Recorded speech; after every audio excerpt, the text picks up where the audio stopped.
अगर तुम मिल जाओ जमाना छोड़ देंगे हम।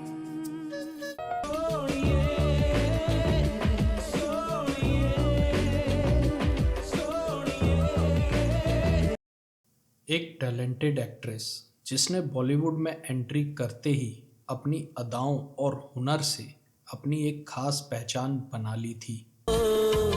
लगे तुमसे मन की लगन, लगन लगे तुमसे मन की लगन, लगन। जिसने फिल्मी पर्दे पर अपने बोल्ड अंदाज और अदाओं से सभी का दिल जीत लिया था।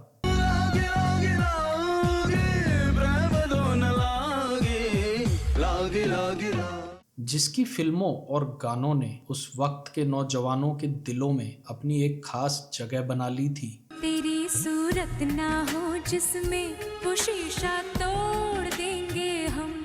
उदिता गोस्वामी, जिन्होंने अपने फिल्मी सफर की शुरुआत करते ही अपनी बोल्डनेस और बेबाक अंदाज से दर्शकों का दिल जीत लिया था।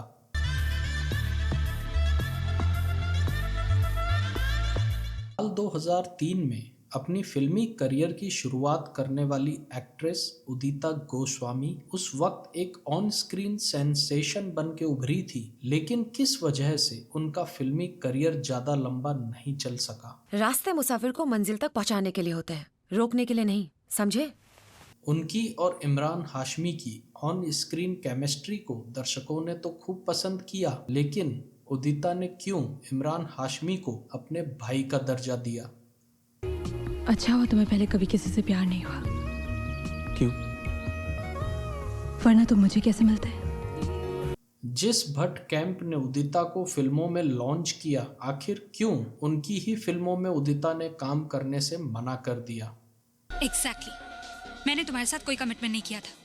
आखिर किस मजबूरी के चलते उदिता को अपने ही पति की जासूसी करवानी पड़ी? इन सभी सवालों के जवाब आज इस वीडियो में आपको मिलेंगे। साथ ही उदिता गोस्वामी के फिल्मी करियर और उनके व्यक्तिगत जीवन से जुड़ी जानकारियों, तथ्यों को हम आपके सामने रखेंगे, तो बने रहिए हमारे साथ इस वीडियो में।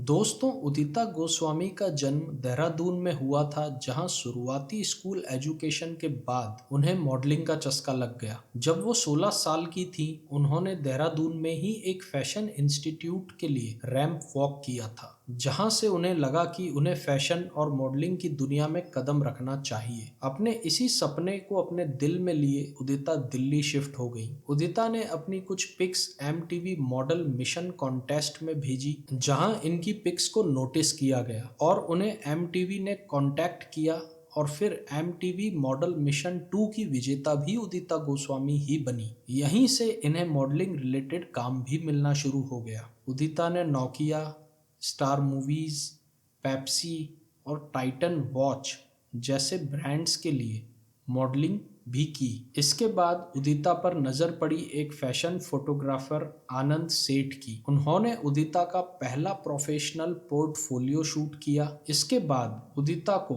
और भी मॉडलिंग प्रोजेक्ट्स मिलने लग गए थे। साल 2003 में फेमस LA मैगजीन के कवर पेज पर उदिता गोस्वामी की पिक्चर छपी थी, जो एक बड़ा अचीवमेंट था उदिता के लिए। इसके बाद उदिता मॉडलिंग से आगे भी कुछ बड़ा करना चाहती थी।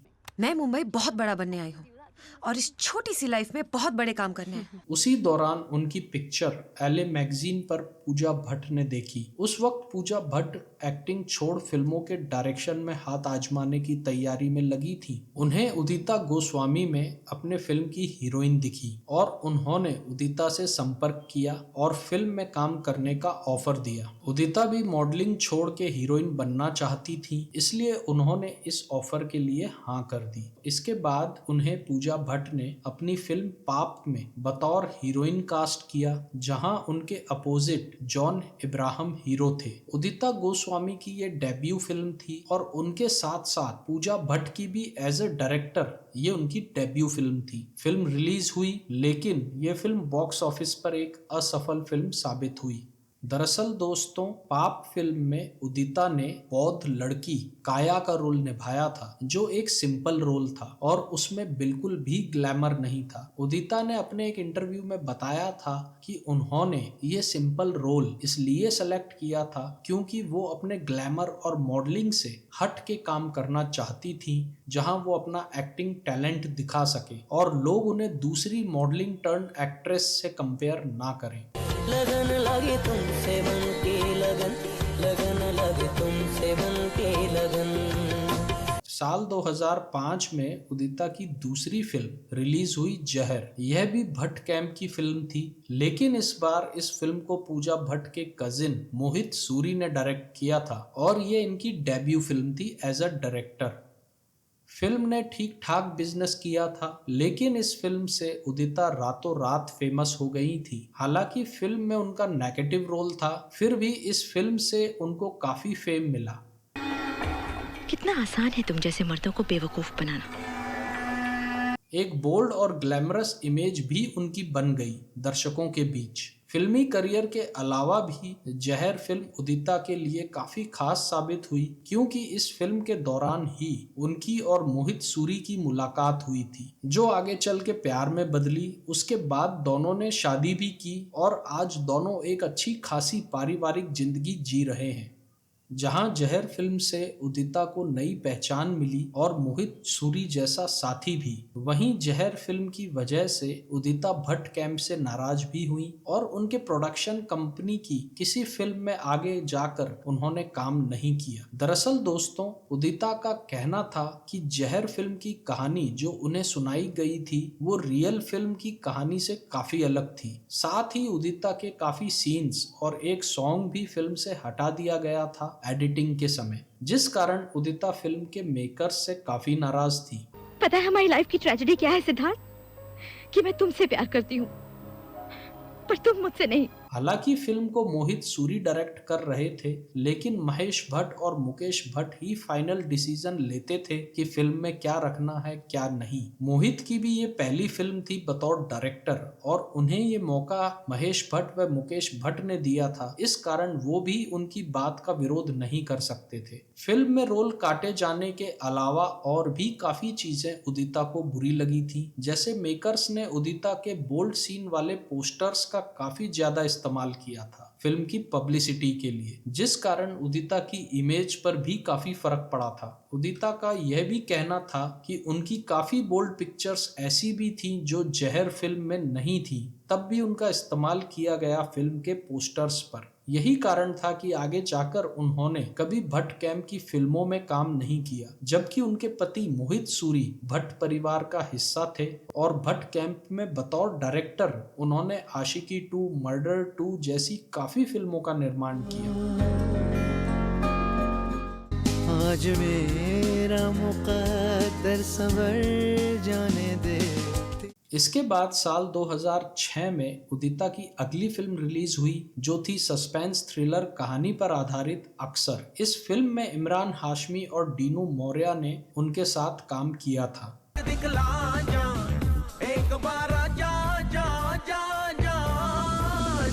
यह फिल्म भी जहर फिल्म की तरह एक सेमी हिट फिल्म साबित हुई, लेकिन अक्सर फिल्म के गाने उस वक्त काफी ज्यादा फेमस हुए थे।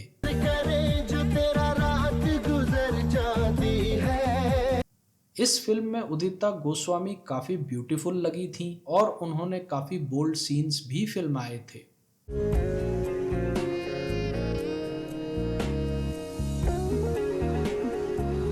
साल 2007 में उदिता की अगली फिल्म रिलीज हुई अगर। यह भी एक सस्पेंस थ्रिलर फिल्म थी और उसे अक्सर फिल्म के डायरेक्टर अनंत महादेवन ने ही डायरेक्ट किया था, जो खुद भी एक एक्टर हैं। इस फिल्म में उदिता के साथ तुषार कपूर और श्रेयस तलपड़े ने काम किया था। आज भर ले तू मेरे एहसास से, आज भर ले तू। इस फिल्म के बाद उदिता के करियर को जैसे किसी की नजर लग गई थी। उन्होंने साल 2009 से 2012 तक लगभग 6 और फिल्मों में काम किया, लेकिन इनमें से कोई भी फिल्म सफल नहीं रही। यह फिल्में कुछ इस प्रकार हैं: किससे प्यार करूं, फॉक्स, चेज, रोक, मेरे दोस्त पिक्चर अभी बाकी है और डायरी ऑफ अ बटरफ्लाई, जो उदिता की लास्ट फिल्म साबित हुई एज अ हीरोइन। मैं थक गई हूँ राज, अब मैं थमना चाहती हूँ।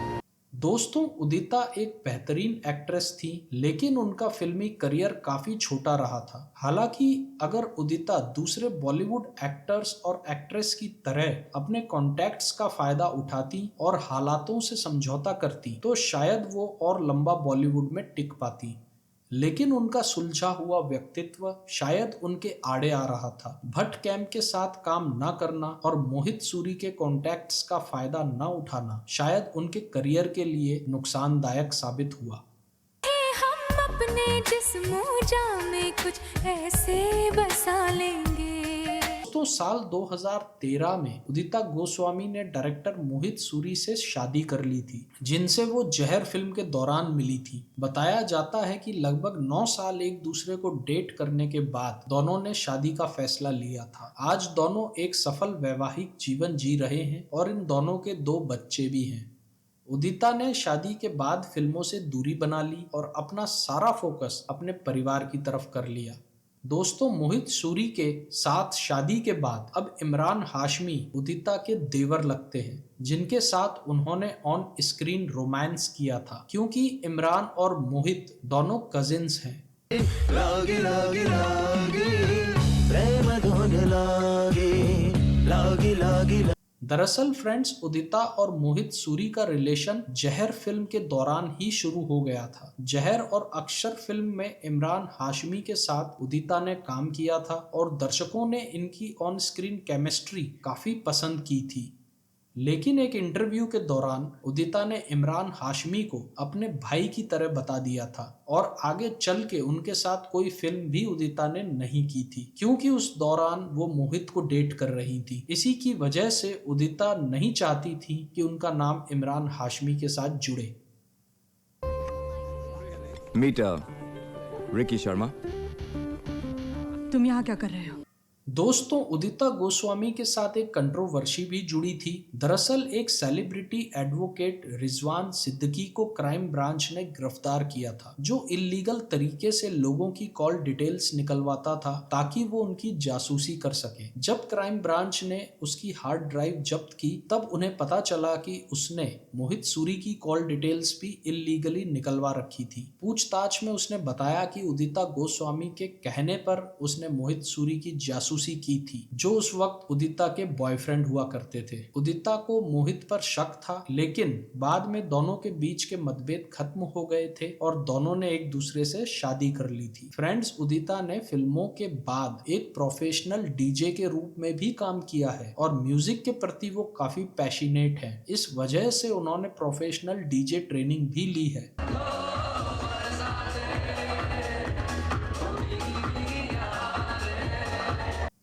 उदिता गोस्वामी ने मीत ब्रदर्स के साथ मिलके फेमस सॉन्ग कोलावरी का नेपाली वर्जन भी तैयार किया था, जिसमें उन्होंने अपनी आवाज भी दी थी। दोस्तों, आपका क्या सोचना है उदिता गोस्वामी के बारे में? क्या उनका करियर और लंबा चलना चाहिए था? क्या उन्हें भट्ट कैंप की फिल्मों में आगे भी काम करते रहना चाहिए था? क्या मोहित सूरी की फिल्मों में उन्हें भी रोल दिया जाना चाहिए था? और क्या उन्हें इमरान हाशमी के साथ थोड़ी और फिल्में करनी चाहिए थी? इन सभी बातों के बारे में आपकी क्या राय है, हमें कमेंट करके जरूर बताएं। और अगर आपने वीडियो पूरा देखा है तो वीडियो को लाइक करें और हमारे चैनल को सब्सक्राइब